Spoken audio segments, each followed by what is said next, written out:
સમાચારમાં આપનું હાર્દિક સ્વાગત છે.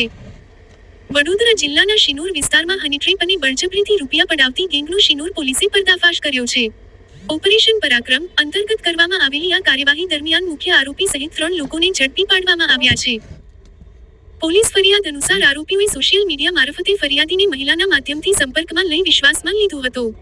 ત્યારબાદ અલગ-અલગ સ્થળોએ બોલાવી નગ્ન વિડીયો વાયરલ કરવાની, સમાજમાં બદનામ કરવાની તેમજ ખોટા બળાત્કાર કેસમાં ફસાવવાની ધમકીઓ આપી હતી. આરોપીઓએ ફરિયાદી પાસેથી અલગ-અલગ સમયે કુલ 75 લાખ રૂપિયા 75,550ની ઉઘરાણી કરી હોવાનો આરોપ છે. ટેકનિકલ પુરાવા અને હ્યુમન ઇન્ટેલિજન્સના આધારે પોલીસે આરોપીઓને ઝડપી પાડ્યા છે.